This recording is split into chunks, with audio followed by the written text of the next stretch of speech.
What's up everybody, it's your boy Hawka, the Counter-Strike Scholar, and I'm back to teach you a lesson in Cloud9's CT side on Overpass. First things first, we have to address the elephant in the room, which is the AWPing situation.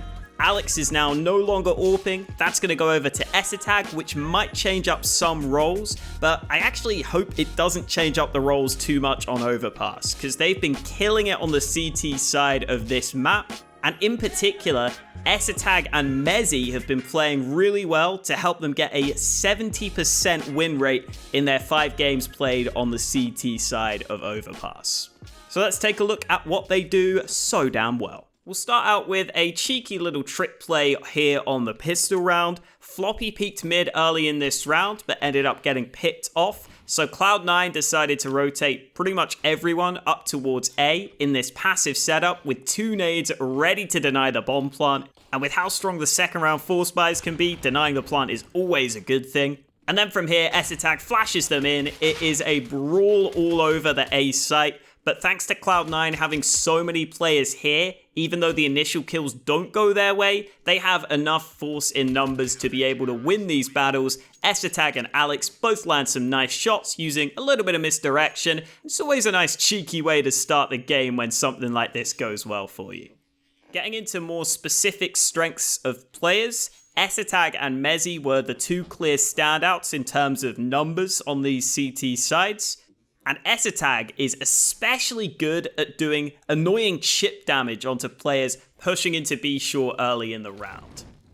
In this one, Zeppa throws the early molly and nade so that Essetag can just jump peek. And then Essetag lines up this incredible wallbang, which you absolutely should be using. It is so strong to wallbang this. And he ends up getting a kill outright to begin with. But then Essetag is just really good at having a feel for the sorts of angles he needs to be going for here. I'm sure he's put some time into this because he continues to just rack up the damage as this round goes on. He does over 200 damage here on this spam through the wall. It is just relentless on OG in this round, and they don't even really get to set up their play before they're down pretty bad. Skipping ahead a few rounds to round 8, Essetag sees the T's put this smoke down on the backside of connector after the door had been blown off. So he knows there's someone here. He knows there's someone that's going to try and sneak on through. And Essetag ain't having any of that. He lines up the nade alongside the wallbang, and that is right on the mark.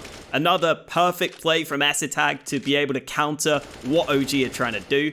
We get a slightly different example here against Nip, where they try to extinguish the molly to get early short control. So Essetag counters with a jump nade over the top, which already does a good bit of damage before that same spam lands again. It is just so hard to dodge that. And also, I'm sure it is so annoying to play against when you're just taking damage from a guy you can't even see. And there are also countless further examples where he just had the wallbangs on point and may not have got a kill outright, but oftentimes did good damage early in rounds. Like this one. Again, these spams are just perfectly placed. And just the general timing of these nades alongside the angles and timings for the spams through the walls are a clear strength of Essetag's, which is why I would love to see him actually stick around on this B site rather than maybe taking the AWP on the CT side. Because I think Alex can do a competent job over on A, and I think Essetag is just so good at being this B-sided player and as being a rotator, which we will get onto later. If you've been following my Twitter lately, which you should be by the way, link down below, it's got all sorts of good stuff over there, then you would have noticed my tweet where I pointed out that Mezii has had over a 1.48 rating on 4 of these 5 CT sides of Overpass, and that is in large part thanks to how he's set up on this A site. For example, here in this round, we get the 2 mollies into mid to catch this player in between both of them, and then the flashbang is absolutely on point to give Mezii a free frag to begin with before he follows through onto the second player as well. And it's quite common for Mezii to make these aggressive plays, while Alex, even sometimes with the AWP, will be the man facilitating him. You get a great example of that on this bonus round where most of the team have MP9s except for Alex with the AWP, but it's still Mezii who gets aggressive once this molly gets smoked out. And with the MP9, he has a good read on the situation, stays in control of this initial fight, and I love this risky play on these sorts of rounds because Mezii is able to sneak away with an AK here, which is always a fantastic start to this sort of round. And if we speed up this round, you'll actually see that another advantage of Mezii getting aggressive like this is that he still has a full set of nades with 30 seconds left on the clock. And once he spots these players on long, he puts that to use. Putting the molly down, putting the smoke down to follow up, and then from here, it is easy pickings for Mezii as he's able to actually get to use that AK that he worked so hard to get earlier in the round to lock OG out of this A site for what is a really composed round from Mezii. In fact, Cloud9 is so confident in Mezii's ability to hold this A site that they actually left him alone here in some rounds. In this round, Cloud9 get Mezii into this advanced position early in party, and then Alex decides he's going to go ahead and rotate away, leaving Mezii alone on this A side of the map. And even though it looks awkward at first, it looks like he kind of fluffs his lines on this first fight. He takes another annoying off angle, which MBK isn't ready for. Then Issa gets caught with bad timing on this second peek. And finally, he actually somehow turns it into a 3K. And while OG's coordination is not the best here, this is still really strong stuff from Mezii.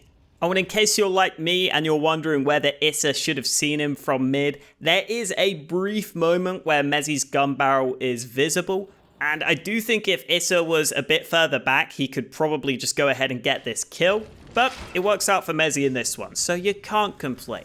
You'll also see Mezii playing around the bathrooms or long pretty damn often. This round is a good example of Alex getting a kill over on the short side to begin with, which allows Mezii to catch a player off guard from the side because all the attention is on Alex. And then from here, he falls back into this off angle on long, which is one that is quite hard to clear from the tees. It's very rare you're actually going to pre-strafe and pre-aim this angle, so he gets another kill with it before putting the smoke down for the final frag. We actually get another example of Mezii using this exact same spot here against OG, where once again you can see MBK is not pre-aiming or pre-clearing this angle, so he goes down early. And then even though Alexi B is able to be a sneaky little snake through this smoke to be able to take out Alex, Mezii makes up for it by trading him out and then throwing a solid flash to the site to set up Essetag for this kill and help secure the round. Speaking of Essetag though, why is he on the A side of the map, you might ask? Well, Cloud9 were really good and really active with their rotates on Essetag between the sites. Early in this round, Cloud9 lose a pick over on A after Alex was spotted with the AWP on long. They realize Mezii is likely going to be the rifle support in the bathroom, so they throw this wide flash. Mezii's forced to turn away, and this is a nice read from OG to get the early kill. But all that means is Essetag is going to rotate up over onto the A site. And after this unreal shot from Alex to begin with, Essetag has to anchor the site up close, and he stays in control of this situation. Even though this isn't his normal spot, he is very comfortable playing on A. And you can see that with how he stays on top of these fights, always dictates where he wants the fights to happen on these initial 2 frags. And if it weren't for his teammates getting cut down on the flank on connector, this would have been a round win, and it nearly still was a round win as Essetag comes oh so close to the huge play. It was actually quite common for Cloud9 to literally just play with 3 on A after the early portions of the round if there wasn't a B rush. This is a good example of that. Essetag sticks around on B for the first 30 seconds before rotating up to A to be able to help out.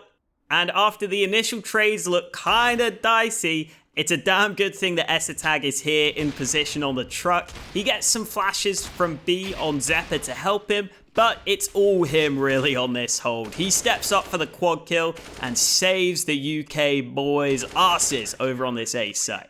And then as the cherry on top of the Cloud9 cake, they also had a couple of weird and wacky setups they would throw in every now and then to make themselves even harder to read. This is a good example where they don't have a perfect buy, so they decide to take a risk of stacking 2 players in connector and of Alex pushing all the way through A to take so much information, so much map control away from OG. And then Essetag is able to make a cheeky play on the edge of this fading smoke to catch a player in the back. This timing works out really nicely for Cloud9 as OG aren't ready for any of these fights, and it just throws a spanner into the works as they try and go for their play. Completely halts them in their tracks, and Alex is even able to get the final kill on the flank, which is nice. He got the information, he deserved a kill for it. And then we also have what might be one of my favorite rounds just because of how all the team play works together for Cloud9 in this one. They stack 2 players in connector after throwing the mid mollies early in this round, which helps make sure that Xeppaa can push into short much more safely. And then once Xeppaa is pushed into water, the A players decide to go back up connector on towards A, and at this point, Cloud9 have all the information they need. They know that connector and A are clear, they know that B short is clear because Xeppaa is there, so Essetag gets proactive. He lines up this flashbang for Monster, which helps make sure that OG can't burst out and helps Cloud9 get an early kill. And then because Xeppaa was pushed into short and knows that side is clear, he can now quickly slide over to help Floppy, and the Americans double up on this hold to mow OG down in this tunnel. And then the final bonus play I've got for you, if you made it this far, is what I think is a secret that Essetag is trying to keep from people, and that is that this jumping MP9 is something he's genuinely been using in some of these rounds, and it looks to me like he's using it on purpose in these positions. And I mean, you can see here, this is a spot where you'd normally want to be boosted, but the MP9 actually gets the kill. And also take note of how Cloud9 are jump peeking so that Essetag has the information early enough so that he can start jump shooting at the right time. Because obviously you can't just keep jumping the entire time here or they're just going to hear you. And then also take note of how he did this another time later in the game in round number 12. Look at the minimap. There are only 2 players there in that boost spot. So yeah, look, there's something fishy going on here, but I'll let Essetag fill you in on that one. Anyway, thank you guys for watching. Hope you enjoyed this. There were honestly so many more rounds I could have dug into.